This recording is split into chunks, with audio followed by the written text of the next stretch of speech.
नमस्कार मित्रांनो, स्वागत आहे तुमचं आपल्या YouTube चॅनलवर। मित्रांनो, आपल्याला मोदी आवास घरकुल योजना माहित असेल तर या मोदी आवास घरकुल योजनेमध्ये आपल्याला इतर मागास प्रवर्ग आणि विशेष मागास प्रवर्ग या दोन्ही प्रवर्गातील लाभार्थ्यांना अनुदानित स्वरूपात घरकुल जे आहे ते शासनामार्फत दिलं जात आहे। या संबंधीचा GR या संबंधीचं परिपत्र पाठीमागच्या व्हिडिओमध्ये त्याबद्दलची अपडेट दिलेली होती। आपल्या चॅनलवरती याबद्दलचे व्हिडिओ तुम्हाला पाहायला मिळतील। तर त्याच संबंधीची एक विशेष अपडेट आता शासनामार्फत देण्यात आलेली आहे। शासनामार्फत मित्रांनो एक GR जो आहे तो प्रसिद्ध करण्यात आलेला आहे आणि या GRच्या माध्यमातून आता या मोदी आवास घरकुल योजनेमध्ये आणखी 2 जात प्रवर्ग जे आहेत ते समाविष्ट करून घेण्यात आलेले आहेत। हे कोणते 2 जातीचे प्रवर्ग असणार आहेत, GR मध्ये याबद्दलच्या सविस्तर डिटेल आता आपण पाहणार आहात। त्याच्यामुळे व्हिडिओ जो आहे तो शेवटपर्यंत पहा। चॅनलवरती नवीन असाल तर चॅनलला सबस्क्राइब करायचं विसरू नका, जेणेकरून अशा ज्या काही महत्त्वपूर्ण अपडेट येत असतात या अपडेट आपल्या चॅनलच्या माध्यमातून तुम्ही घर बसल्या स्वतःच्या मोबाईलवरती पाहू शकता। चला तर वेळ न घालवता आपण सविस्तर डिटेल पाहायला सुरुवात करूया। सुरुवातीला मित्रांनो डेस्कटॉप वरती यायचं आहे। इथं पाहू शकता आपण डेस्कटॉप वरती GR जो आहे तो आपण ओपन करून घेतलेला आहे। या ठिकाणी महाराष्ट्र शासनामार्फत हा GR जो मित्रांनो प्रसिद्ध केलेला आहे। याचा दिनांक पाहू शकता 30 जानेवारी 2000 म्हणजे पाठीमागील 1 दिवसापूर्वीचा म्हणजे कालचाच मित्रांनो हा GR जो आहे तो तुम्ही या ठिकाणी पाहत आहात।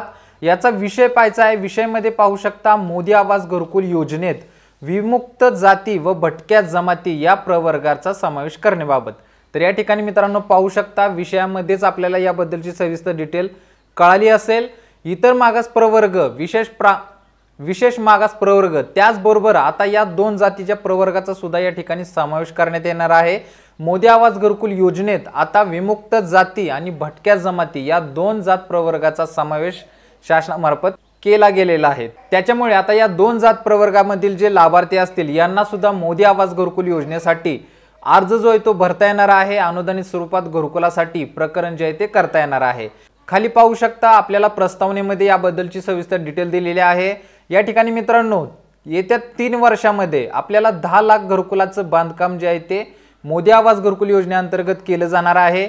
याच्यामध्ये 3 लाख घरे 3600 कोटी रुपये खर्च करून सन 2023-24 या पहिल्या टप्प्यात या पहिल्या वर्षात घरकुल जे आहे ती बांधून घेतली जाणार आहेत। एवढ्या मोठ्या घरकुलांना मंजुरी जी आहे ती शासनामार्फत दिली जाणार आहे। त्याच्यामुळे आता आपल्याला मोदी आवास घरकुल योजनेस अर्ज भरण्यास कोणती हरकत नाही, कारण की मोठ्या प्रमाणावरती घरकुल जे आहेत ते मंजूर आहेत। लवकरात लवकर आपण जर या अटी नियमात बसत असाल तर मोदी आवास घरकुल योजनेसाठी आपल्याला फॉर्म भरायचा आहे। फॉर्म बद्दलची सविस्तर कागदपत्रे असतील, इतर डिटेल असतील त्या पाठीमागच्या काही व्हिडिओमध्ये आपण दिलेले आहेत। चॅनलवरती गेल्यानंतर तुम्हाला त्याची डिटेल पाहायला मिळेल। डिस्क्रिप्शन बॉक्समध्ये सुद्धा लिंक देऊन ठेवीन, त्या ठिकाणी जाऊन तुम्ही ती सविस्तर डिटेल पाहू शकता। त्याचबरोबर मित्रांनो या ठिकाणी आपल्याला शासन निर्णयामध्ये पाहायचं आहे। तर शासन निर्णयामध्ये राज्यातील ग्रामीण वास्तव्यास असणाऱ्या इतर मागास वर्ग व विशेष मागास प्रवर्ग सोबतच आता विमुक्त जाती व भटक्या जमाती या प्रवर्गातील पात्र लाभार्थ्यांचा समावेश मोदी आवास घरकुल योजनेमध्ये करण्यास शासन निर्णयान्वये मान्यता देण्यात आलेली आहे। शासनामार्फत मान्यता जी आहे ती देण्यात आलेली आहे। त्याच्यामुळे आता या 2 जात प्रवर्गातील जे लाभार्थी असतील त्यांनी सुद्धा मोदी आवास घरकुल योजनेमध्ये फॉर्म भरण्यास कोणत्याही प्रकारची अडचण नाही। कागदपत्राची डिटेल नक्की पहा, त्याच्यानंतरच तुम्हाला समजेल की तुम्ही या प्रकरणामध्ये पात्र आहात का अपात्र आहात ते। त्याच्यानंतर मित्रांनो पुढे पाहायचं आहे। पुढे आपल्याला एक विशेष अपडेट जी आहे ती देण्यात आलेली आहे।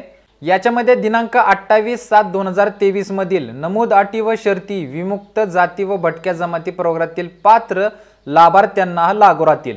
आता मित्रांनो या मोदी आवास घरकुल योजनेसाठी अटी आणि शर्ती काय आहेत याची सविस्तर डिटेल आपण एका व्हिडिओमध्ये दिलेली आहे। त्या व्हिडिओची लिंक सुद्धा मी डिस्क्रिप्शन बॉक्समध्ये देईन। मोदी आवास घरकुल योजनेसाठी पात्र जर ठरायचं असेल तर त्याच्या अटी नियमामध्ये आपल्याला बसणं गरजेचं आहे। त्या अटी नियम कोणते आहेत, काय आहेत याची सविस्तर डिटेल त्या व्हिडिओमध्ये दिलेली आहे। तो व्हिडिओ जो आहे तो तुम्ही पाहू शकता आणि त्याच्यानंतरच तुम्हाला कळेल की तुम्ही या मोदी आवास घरकुल योजनेमध्ये पात्र आहे का अपात्र आहे ते। त्याच्यानंतर पुढे पाहायचं 3 नंबरच्या मुद्द्यामध्ये सुद्धा मित्रांनो एक विशेष गोष्ट देण्यात आलेली आहे। याच्यामध्ये आपल्याला पाहायला मिळेल की सदर योजनेअंतर्गत लाभ घेणाऱ्या विमुक्त जाती व भटक्या जमाती प्रवर्गातील लाभार्थ्यांनी यशवंतराव चव्हाण मुक्त वसाहत योजना व पुण्यश्लोक अहिल्याबाई होळकर घरकुल योजनेचा लाभ घेतलेला नसावा। तर या ठिकाणी मित्रांनो आपल्याला पुण्यश्लोक अहिल्यादेवी होळकर आणि यशवंत घरकुल या ठिकाणी मित्रांनो या दोन्ही घरकुलांचा जर लाभ आपण घेतलेला असेल तर तुम्ही याच्यामध्ये पात्र ठरू शकत नाही। तुम्हाला याच्यामध्ये सहभाग जो येतो घेता येणार नाही। याच्यामध्ये सविस्तर स्पष्ट असं देण्यात आलेले आहे की तुम्हाला यशवंतराव चव्हाण मुक्त वसाहत आणि पुण्यश्लोक अहिल्यादेवी होळकर घरकुल योजनेचा लाभ जो आहे तो आपण घेतलेला नसावा। तर या स्वरूपात मित्रांनो हा JR जो आहे तो शासनामार्फत प्रसिद्ध करण्यात आलेला आहे। याची मित्रांनो प्रत जी आहे ती तुम्हाला डिस्क्रिप्शन बॉक्समध्ये पाहायला मिळेल। या ठिकाणी मित्रांनो JR जो आहे तो आपल्या महाराष्ट्र शासनाच्या संकेतस्थळावरती सुद्धा तुम्हाला पाहायला मिळेल। JR ची प्रत पाहायची असेल तर तुम्हाला www.maharashtra.gov.in आपली गव्हर्नमेंटची जी वेबसाईट आहे त्या वेबसाईटवरती जाऊन तुम्ही सविस्तर JR जो आहे तो डाउनलोड करून पाहू शकता। तर मित्रांनो चालू घडलेला एक अतिशय महत्त्वाची अपडेट होती, त्याच्यामुळे तुमच्यापर्यंत पोहोचवणं हे गरजेचं होतं। भरपूर लाभार्थी घरकुलांपासून वंचित आहेत, अशा लाभार्थ्यांसाठी ही अपडेट विशेष ठरणार आहे। त्याच्यामुळे हा व्हिडिओ जर आपण पाहिला असेल तर आपल्या मित्रांना सुद्धा पाठवून द्या, जेणेकरून त्यांना जर घरकुलाचा लाभ घ्यायचा असेल, घरकुलामध्ये सहभाग घ्यायचा असेल तर हा व्हिडिओ त्यांना फायदेशीर ठरू शकतो। तर मित्रांनो आजच्यासाठी एवढंच, भेटू पुढच्या व्हिडिओमध्ये नवीन अपडेटसह नवीन माहितीसह। तोपर्यंत धन्यवाद।